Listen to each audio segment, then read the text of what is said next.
Black cherry is kind of lilac, dark, bright, glossy, juicy. Yeah.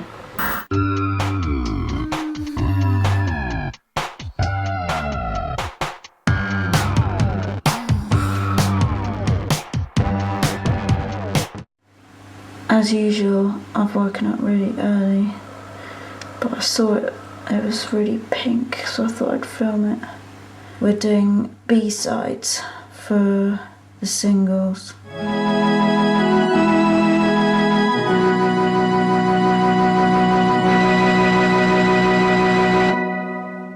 That was beautiful, thank you very much. Right. It's on record actually. It's going, is it? Oh God.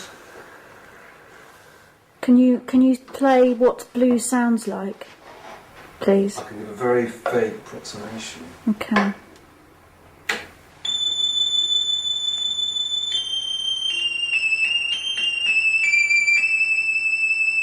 This is our studio. She's crying with her pom-pom and her little starburst. It was great to get back in the studio and be much more independent. I think, you know, both Will and I kind of really wanted to just sort of shut the door and bash about on the keyboards. We really wanted to kind of try out some new things, to introduce more rhythm.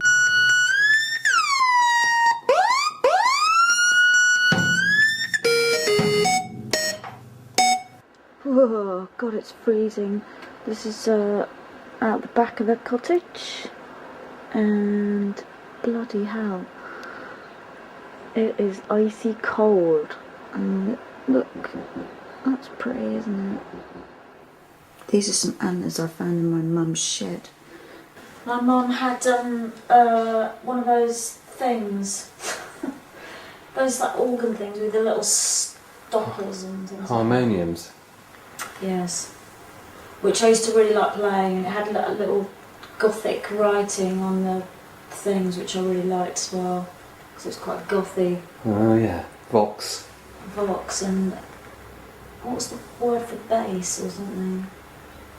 They had funny names anyway. What did your family think of your... My mum thought I was very depressing. She said I played really, really melancholic, depressing tunes. Does she still... Sort of one chords that were just sort of some really... I'd find a chord and then hold on to it for ages. That's about... It sort of hasn't really developed since, actually. What does she think about the music you're doing now? It's quite interesting because I played her the album a few weeks ago, and she said it was the first time she'd heard me sounding happy. Really? She's quite funny. And so you sound happy, Alison. So I don't know. Funny, mother's funny though, because quite often they say quite pertinent things. As much as they really annoy the fuck out of you a lot of the time, they usually say something that's quite kind of you know, on the money. On the money. And that makes it even more annoying. Exactly. Can you play Pink, please?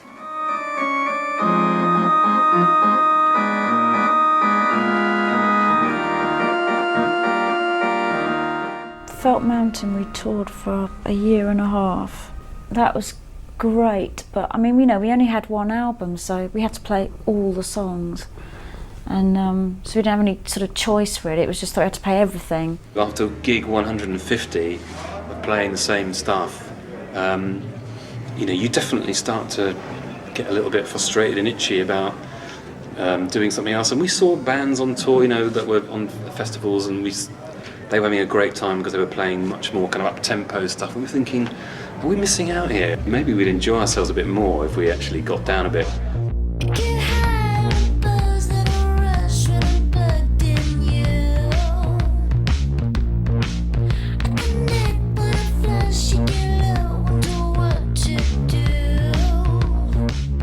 writing's always something I feel like I hate rushing it. I really hate rushing it. It's nice to kind of just daydream for a couple of days and then sort of slowly get into it.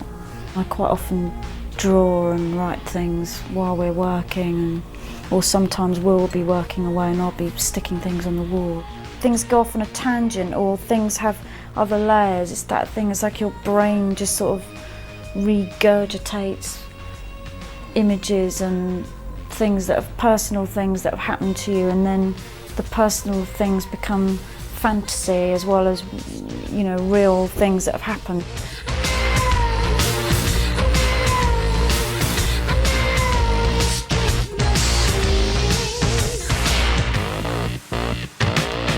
I think we both enjoy the idea of being, you know, either literally or metaphorically behind the camera and not in front of it. I think that, you know, we like to have the idea and then sort of create the environment for it to happen in.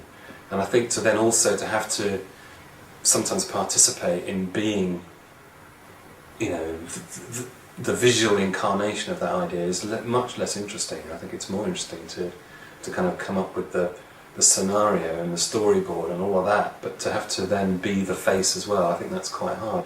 But if you could sort of plug your head into a machine and then all those images came out, then you'd have the ultimate video, wouldn't you? Yeah. But sadly, that hasn't happened yet. Okay, thank you.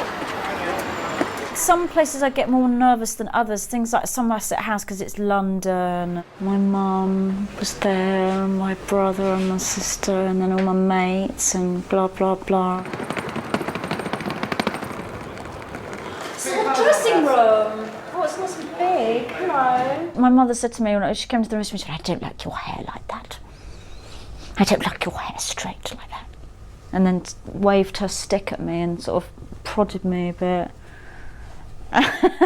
That's where I get it from, you see. Do you usually drink something before stage? Definitely have wine, and I can't drink anything fizzy because it just makes you belch. La la la la la la la. It's not good.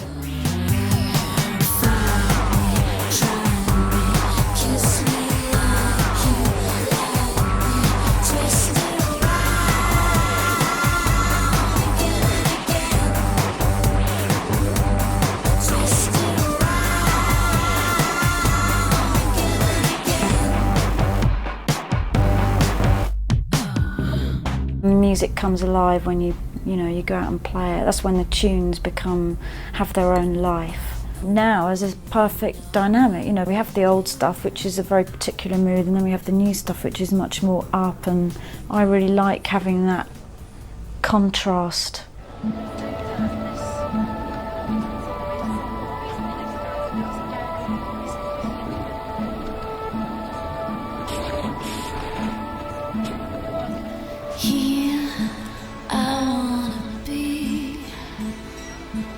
A stranger,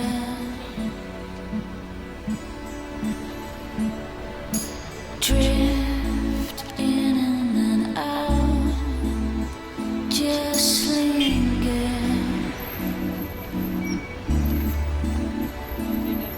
slow motion you fall like a blossom.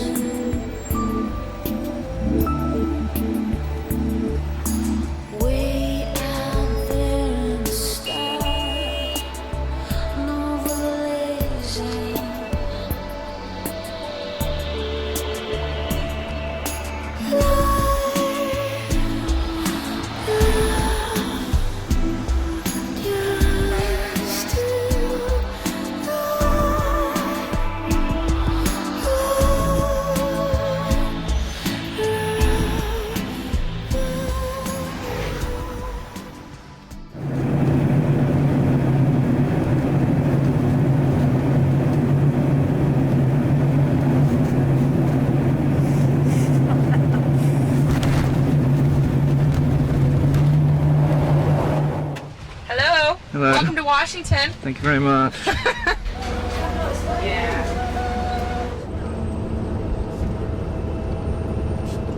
Around the corner there's a bluegrass festival. Really? Yeah. But if you like bluegrass, we could swing by on the way home and see what the deal is. That sounds like a laugh. If you are around Syracuse or if you're home at your computer tonight from 9 p.m. to midnight, the Bluegrass Ramble will be on the air.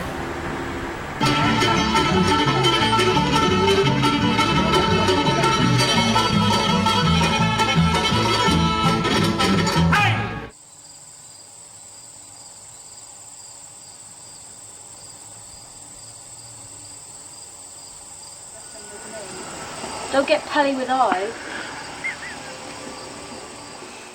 Did you find it hard dealing with suddenly not being an anonymous musician and having your face on posters in 1,000 cities?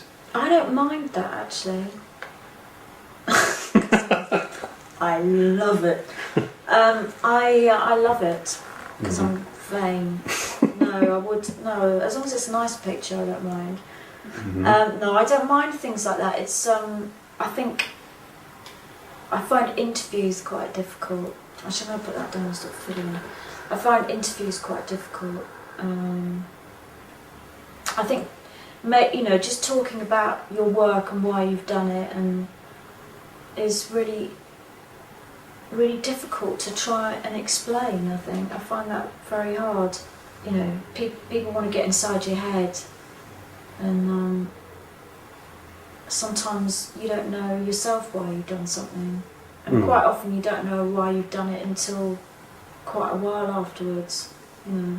Sometimes the thing that inspires you isn't necessarily what inspires someone else, and it's like when you listen to a lyric. It's that weird thing when you listen to a lyric when when you're a kid and you hear a song and you think for years and years and years you'll think it said, I threw my tennis racket in the swimming pool, and actually it said something completely different, and it's like it's quite traumatic. Suddenly that whole song is about something else, and so I just think songs are really personal to they have different meanings for everyone, and that's what they should be like.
Lyrics, when they're written down, sometimes can look really, really naff, and then when they're sung, they just, they have a poetry of all of their own, and I think, and vice versa, that can happen as well. Something might look really good on paper, but when it's sung, it sounds crap, or has a different, suddenly will have a different meaning, and not the meaning that you intended.